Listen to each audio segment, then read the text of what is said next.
20 жылдан бери ушуларга ишенип жүрүп, Кимдерге конкреттүү? бүт азыркы жетекчилердин баары. Мынакей Текебаев 20 жылдан бери жүрөт. Парламентаризм, депутат болуп жүрүштү баары. Адахан мырза деле канча кишилер менен чогуу жүргөн.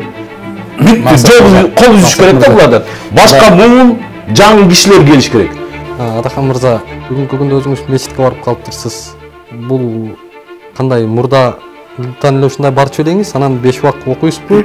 Анан эми бийликке келип калсаңыз дагы эле ошол молдолорду камчы менен сабап жанагындай тартипке чакырасыз. Алладан коркпачы сада. Ар кандай ушак айымды чыгарып алып башына мүйүз деле чыгып кеткен жок.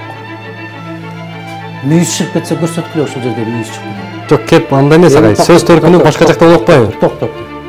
Молдолордон угуп калам.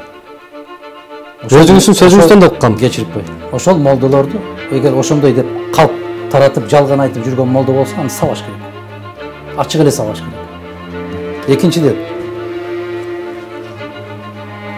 мен 5 жашымдан бери окуйм.